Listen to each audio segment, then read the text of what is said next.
At Method Learning, our college prep experts are here to guide your student every step of the way. From boosting ACT SAT scores with proven test prep strategies to navigating the complex world of college admissions and to maximizing financial aid and scholarships, we provide the expertise your family needs for success. Join us as we talk to our Method Learning experts to provide you the insights into how your student can excel through the college process. Hello, everyone. Thanks for being with us today on our Meet the Test Prep Expert series. Today we have with us Steve McGrath. And without any further ado, Steve, why don't you go ahead and introduce yourself, give us a little bit about your background and how long you've been in the field as a test expert. Yeah, sure. Happy to. So as you said, I'm Steve. I've been with Method Learning for about 9 years now. I've been involved in test prep and education in general, probably closer to about 15. From Long Island, New York. I attended Queens College with a background in adolescent education, specifically studying to be an English teacher. Outstanding. And what inspired you to become a test prep expert? Well, I've always been really passionate about education. Kind of from an early age, I really struggled with school. It wasn't my best thing when I was younger. And honestly, even when I was older to a certain extent, probably not the best fit. But because of that, I got really fascinated in all the different ways that we learn and retain information, how everyone gets, different things work for each individual student. So in all those ways, trying to find what works best for me, I started realizing that I was also figuring out what works well for a lot of other students as well. And, it's just been a natural fit since then. That's great. That makes a ton of sense. And what's your number one tip that you give to students when you work with them to help boost their scores? So I'm not a big fan of the phrase tips and tricks. I think he gives a lot of people the wrong idea about what we do. Like there's some secret code to this test that if they just knew the code, then it would be all fine. But the two things that I always recommend are, first off, very tangibly, read more. The more a student reads, the better they're going to get across the board. Obviously, it's going to help with the reading sections of these exams. You're going to get better at grammar. You're going to build your vocabulary. You're going to build all of these fundamental skills that are going to make you do better on the test. But across all sections, we're talking about the SAT, it might be the math. We're talking about the ACT. It might also include that science section that's in there as well. Reading comprehension is tested on everything. So the more you read, the more you challenge yourself, the more information you're going to learn just naturally. And also you're going to become a better reader, which is going to help you everywhere on the test and in life. That's a great tip. Is there any specific reading that you typically recommend to students? Like sources? Do they read fiction, nonfiction, newspapers, if they even exist anymore, I guess? So I think that the most important thing is reading something that is challenging to you. So for some students, that might mean picking up a very easy fiction piece, but maybe it's something that they really care about and it gets them interested and they'll do it consistently. Ultimately, when we're talking about what's the optimal thing for building the best reading skills you can, you should always be aiming for a little bit challenging in terms of the material. If it's something, you can read Spot the Dog over and over and over, but it's probably not going to get you into Harvard. That said, I'm not a big fan of just saying, oh, well, pick up Tolstoy and read through that and that's the cure, because a lot of students, A, they're not going to do it. And B, if you're not used to that type of reading, it's essentially an exercise in futility. Sure. Yeah, no, that makes a lot of sense. I wish I could get into Harvard by reading Spot the Dog. That would have been great. So I've tried it. It doesn't work. Yeah. Don't, that's not a tip for test takers.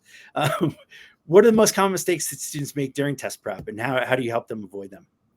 So I think the most common thing that I see is students kind of have a fundamental misconception of what they should do with practice or assignments.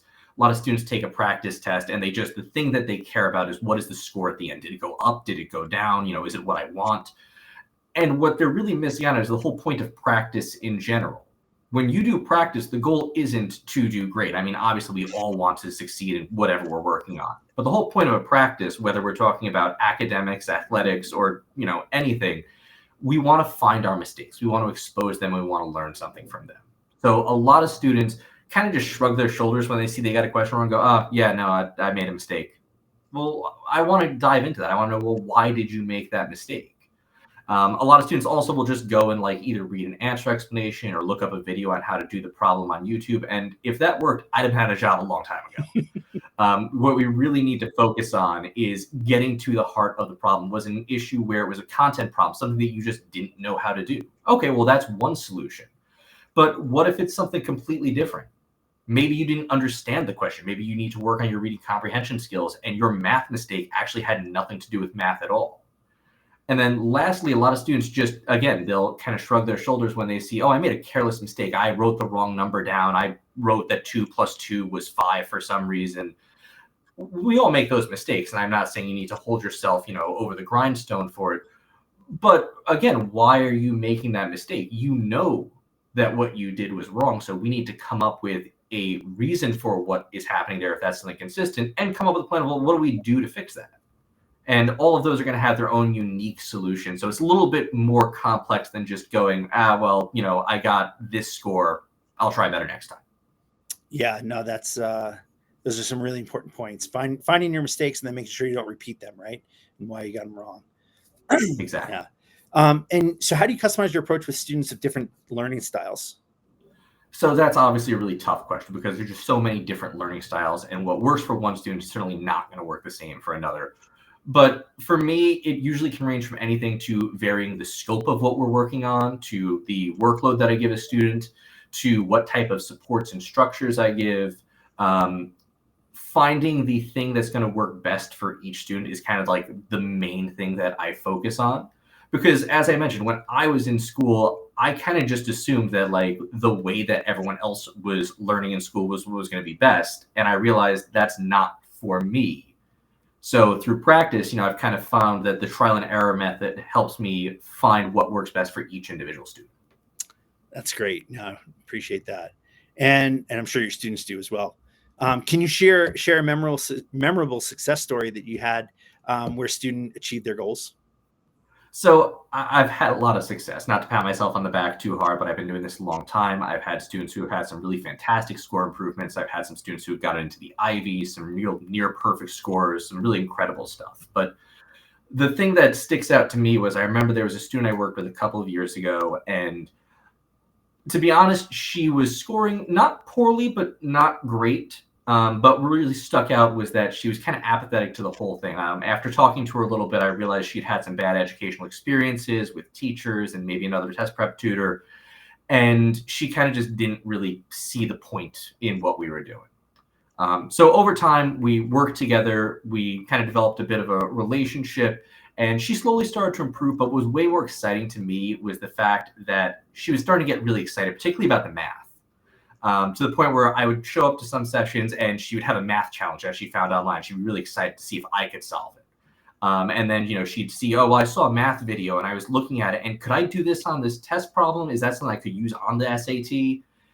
And ultimately, she improved. She didn't get an extremely high score by any means, but she definitely improved. She got into the school that she wanted to. And last I spoke, she was going into education. She was hoping to become a math teacher. So I don't know if that's something that I directly had an effect on, but even if I played a small role there, that means a lot to me as an educator. Yeah, that's amazing. I think the mark of any good educator is the ability to tap into somebody's motivation and then use that to help them achieve their goals. So that's amazing. We really appreciate that, Steve, and everything that you do for the families that we work with. If families like what they heard from Steve today and would like to get more information about how to work with him or any of our test prep experts, highly encourage you to go to our website and book a free consultation. And thanks for listening today, and thanks for meeting Steve. And Steve, thanks for taking the time to discuss this with everyone. Awesome. Happy to do it. All right. Thanks a lot.